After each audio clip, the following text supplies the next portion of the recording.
The print के YouTube channel को subscribe करें और ताज़ा अपडेट्स पाने के लिए बेल आइकन दबाएं। आप तो जानते ही हैं कि फेक न्यूज़ के इस दौर में अच्छी पत्रकारिता की अहमियत कितनी ज़्यादा बढ़ गई है। अगर आप चाहते हैं कि हमारे न्यूज़ शो, रिपोर्टिंग और विश्लेषण बिना किसी देरी के आप तक पहुंचे, तो आपको एक छोटा सा काम करना होगा। आपको द प्रिंट को सब्सक्राइब करना होगा। तो जो लोग पहले ही सब्सक्राइब कर चुके हैं उनका बहुत सारा शुक्रिया, लेकिन जिन लोगों ने अभी तक सब्सक्राइब नहीं किया है उनके लिए कमेंट सेक्शन में एक लिंक है, आप वहां जाइए और अपनी इच्छा के अनुसार द प्रिंट को कंट्रीब्यूट करिए। हेलो नमस्ते, मैं हूं ज्योति यादव और आप देख रहे हैं द प्रिंट की एक खास सीरीज पेज टर्नर, हर हफ्ते लगने वाला नई किताबों का एक अड्डा।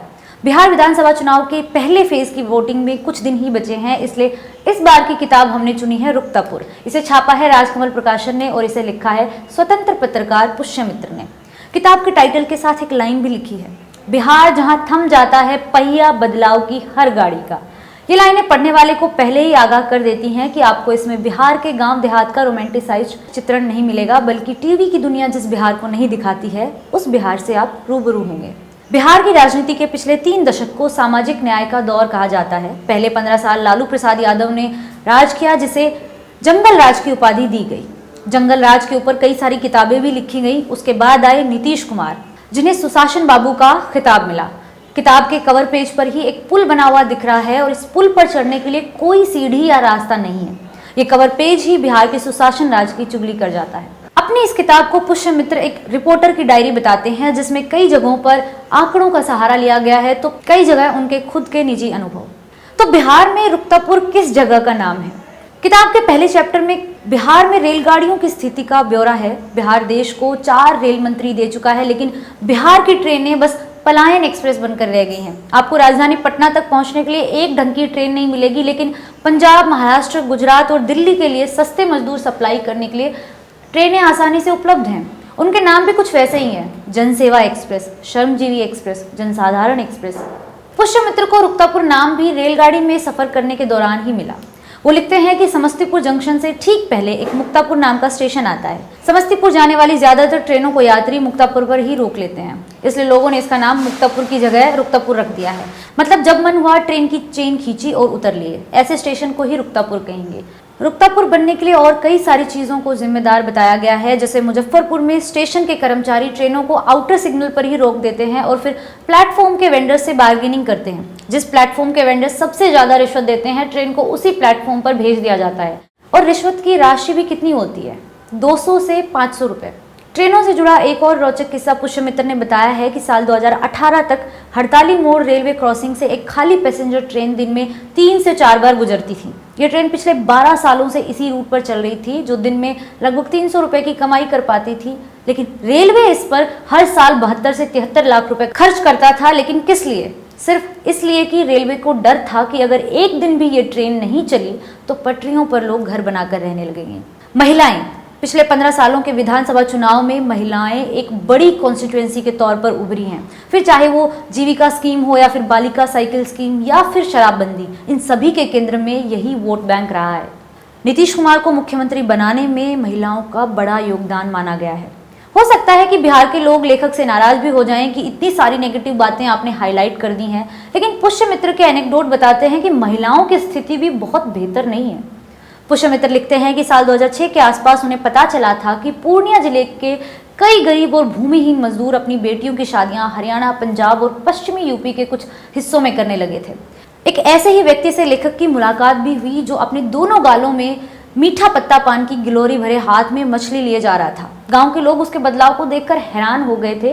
उससे पूछा गया तो उसने भोलेपन में बता दिया कि उसके टोले के लोग पैसे लेकर अपनी बेटियों की शादियां दूसरे राज्यों में कर रहे हैं। सब खुश हैं कि उनकी बेटियां दूसरे राज्यों में पैसे वालों के यहाँ ब्याही गई हैं, लेकिन दिक्कत तब शुरू हुई जब ब्याही गई बेटियों से संपर्क खत्म हो गए और वो कभी मिलने दोबारा नहीं आई। उनकी माएं दरवाजे पर बैठकर उनकी बाट जोहती रही। पुष्यमित्र अपनी रिपोर्टिंग के दौरान एक ऐसी ही लड़की से मिलते हैं जिसे हरियाणा में शादी के लिए लाया गया था, लेकिन उसे कई बार बेचा गया। वो बचकर अपने गांव तो पहुंच गई।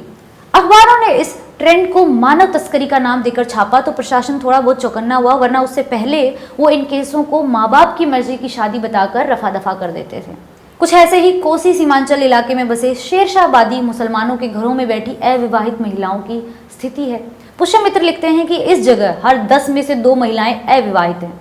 वो सुपौल जिले के कोचगामा गांव का जिक्र करते हैं, जहां 17 महिलाएं अकेले जीवन जीने को मजबूर हैं। और इस मजबूरी के पीछे कारण क्या है? इसके पीछे कारण है शेरशाहबादी मुसलमानों का एक अजीब सा रिवाज, जहां शादी का पैगाम लड़के की तरफ से ही जाता है। लड़की का पिता कभी अपनी बेटी का रिश्ता लेकर नहीं जा सकता। तो फिर होता यह है कि समाज जिस लड़की को खूबसूरत नहीं मानता, उस लड़की के घर कभी रिश्ता ही नहीं जाता। वो 50 की उम्र तक अपने लिए रिश्ते की आस लगाए बैठी रहती हैं। इस समस्या से निजात पाने के लिए 2013 में इस समाज ने सुपौल, अररिया और नेपाल में अपनी बिरादरी के लोगों को एकजुट किया था और इस अजीब से रिवाज से निजात पाने की कोशिश भी की थी। लेकिन अभी भी हाल ज़्यादा नहीं बदले हैं। ऊपर से दिक्कत तब आती है जब समाज इन औरतों को नौकरी करने की इजाज़त नहीं देता। एक तो पहले से ये पढ़ी लिखी कम होती हैं, ऊपर से पर्दे की वजह से ये बाहर काम भी नहीं कर सकती। इनके पास सिर्फ एक ही काम बच जाता है, वो है पाट के धागे छुड़ाना। ये काम भी वो रात के 3 बजे से सुबह 6 बजे तक ही कर पाती हैं। ऐसे में ये महिलाएं ताउम्र उपेक्षा का शिकार होती हैं और अपने पिता और अपने भाइयों के परिवारों पर ही निर्भर रहती हैं। एक तरफ सामाजिक दंश झेलती ये महिलाएं हैं, तो दूसरी तरफ कम उम्र की लड़कियां भी हैं जो प्रेम प्रसंग के मामलों में प्रेग्नेंट हुई और फिर अपने और अपने बच्चों के लिए कानूनी लड़ाइयां लड़ रही हैं। पुष्यमित्र एक ऐसे ही ट्रेंड को हाईलाइट करते हैं।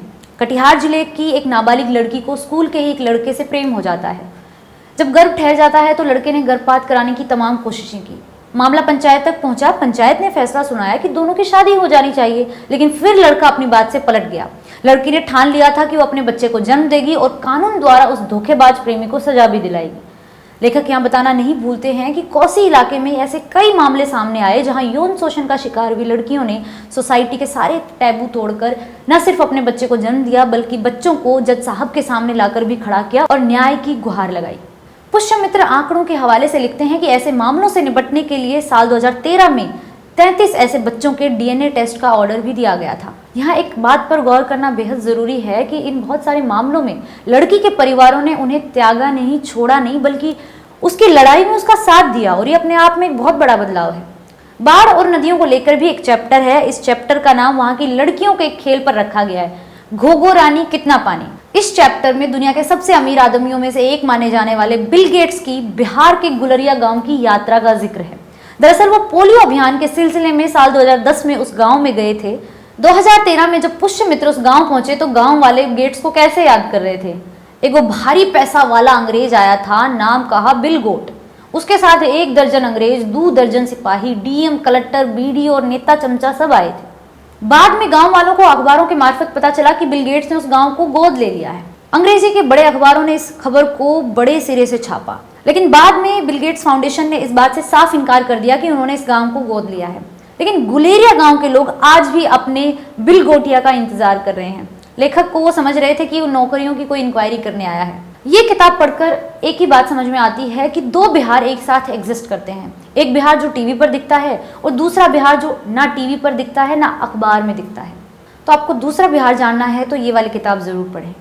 अगर आपको ये वीडियो पसंद आया तो इसे शेयर करिए, हमारे YouTube चैनल को सब्सक्राइब करिए और दी प्रिंट को सोशल मीडिया हैंडल्स पर फॉलो करिए। मैं ज्योति यादव, दी प्रिंट।